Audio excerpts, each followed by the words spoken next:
তো আজকে করেছি একবারে বেকারির মতো করে বনরুটি, একেবারে পাতিলে একদম বসিয়ে। দেখতেই পাচ্ছেন আমি পাতিল থেকে কিভাবে নিলাম, আর এটা একটার সাথে একটা লেগে গেছে। তো আমি এটা তুললাম, তুলে এই যে দেখাচ্ছি, একদম বনরুটির মতো হয়েছে, কোনো অংশে কিন্তু কম নয়। কেউ দেখলে বলবে না যে এটা আসলে বাসার তৈরি, মনে হবে যে কে নাই। তো চলুন শেয়ার করি আমি কিভাবে বানিয়েছি। তো এইভাবে আমি আমার বাচ্চাদেরকে একটা বার্গার করে দিব, বার্গারের জন্য এইভাবে কেটে নিয়েছিলাম।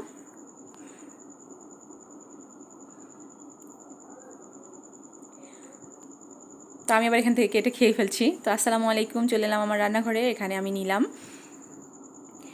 প্রথমে নিলাম 1.5 কাপ হচ্ছে ময়দা। ময়দাটা নিলে বেশি ভালো হয়, এটা দিয়ে বেশি ভালো আসে। ময়দা না থাকলে আপনারা আটা দিয়েও করতে পারেন। আমি দিয়ে দিলাম 1 টেবিল চামচ হচ্ছে চিনি, একটু দিলাম 1 চিমটি লবণ, আর 1 চামচ দিয়ে দিলাম ইস্ট। আর এখানে কুসুম কুসুম গরম দুধটা দিয়ে দিয়েছি। তো এখানে আমার আটাটা বেশ ভালোই লেগেছে, ময়দাটা। তো আমি কতটুকু লেগেছে আমি আপনাদেরকে অবশ্যই বলে দেব। এটা ভালো করে মেখে নিতে হবে। তো ডোটা একেবারেই নরম হয়ে গেছে। ডোটা একেবারেই নরম করা যাবে না, এটা শক্ত শক্ত করে মানে নিয়ে আসতে হবে। তো এখানে আমি আরও 1 কাপের মতো আটা হচ্ছে ময়দা অ্যাড করলাম।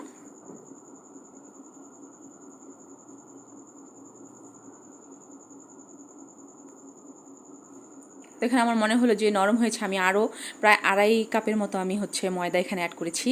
তো এখানে এইভাবে আমি রেখে দেব, প্রায় 2 থেকে 2.5 ঘন্টার মতো আমি রেখে দিয়েছিলাম এটা রেস্টে। এই যে খোলার পরে দেখতে পাচ্ছেন এটা আমার একেবারে ডাবল হয়ে গেছে ফুলে। তো এটাকে আবার ভালো করে একটু হাত দিয়ে ম্যাশ করে নিব।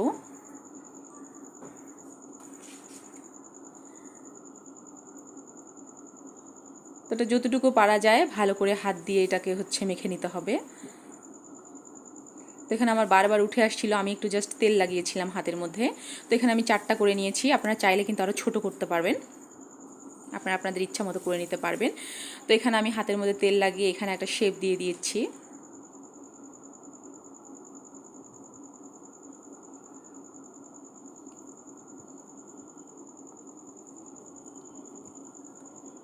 তো এই তো এইভাবে আমি প্রত্যেকটাতে শেপ দিয়েছি।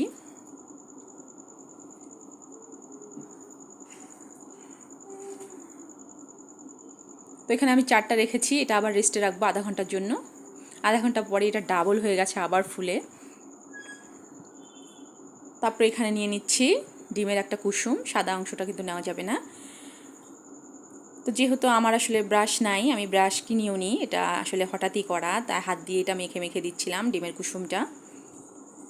এটা কালার আসার জন্য। মাশাআল্লাহ দেখেছেন তো আমার প্রথমে বনগুলো খুব কালার এসেছে সুন্দর। আপনাদের বাসায় ব্রাশ থাকলে আপনারা ব্রাশ করে দিবেন, আমি এটা হাত দিয়েই করছি। আর যাদের বাসায় ব্রাশ নেই তারা আমার মতো এইভাবে হাত দিয়ে করে নিতে পারেন। তো এখানে আমি পাতিলটা প্রায় 10 মিনিটের মতো বসিয়ে আগেই হচ্ছে একটু প্রিহিট করে নিয়েছিলাম। আমার এখানে বনরুটিটা হচ্ছে প্রায় 1 থেকে পৌনে 1 ঘন্টার মতো লেগেছিল বেক করতে। এটা বড় একটা হাঁড়িতে বসিয়ে এইভাবে একটা হচ্ছে ঢাকনা দিয়ে দিয়েছিলাম, আর এখানে একটা ছিদ্রটার মধ্যে লং দিয়ে দিয়েছি যেন বাতাসটা বের হতে না পারে গ্যাসটা। তো এই যে বনগুলো দেখছেন ফুলে ফাঁপে একেবারে ঢোল হয়ে গেছে, এই যে হয়ে গেছে। কালারটা দেখতেই পাচ্ছেন এত সুন্দর এসেছে। চুলায় করলাম, একেবারে গ্যাসের চুলায়। চুলার তাপটা কিন্তু একেবারে একদম লো হিট দিতে হবে, এমনভাবে যেন আর একটু মানে আপনি গ্যাসটা ধরলেই বন্ধ হয়ে যাবে, এমন একটা হিটের মধ্যে রাখতে হবে। তো এই তো আমার বনটা হয়ে গেছে, আলহামদুলিল্লাহ খুব সুন্দর হয়েছে বনটা।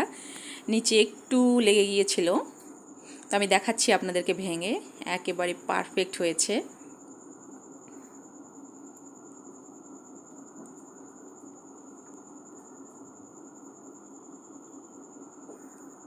তো এই তো আমার বনগুলো হয়ে গেছে, বনরুটিগুলো।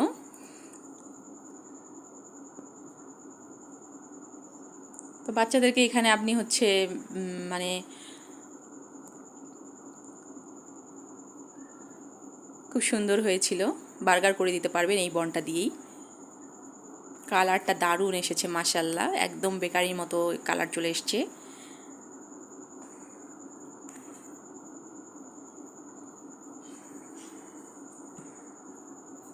আপনি যখন ফ্যামিলির জন্য কোনো কিছু করবেন বা নিজে কোনো কিছু করবেন, যখন আপনার এটা পারফেক্ট হবে তখন দেখবেন সত্যি খুব ভালো লাগে। তো আমারও খুব ভালো লাগছিল। একদম আমি নিজেই একদম নিজেকেই মানে 100-এর মধ্যে 100 দিচ্ছিলাম এই অবস্থা। তো কেমন লাগলো জানাবেন। আসসালামু আলাইকুম, আল্লাহ হাফেজ।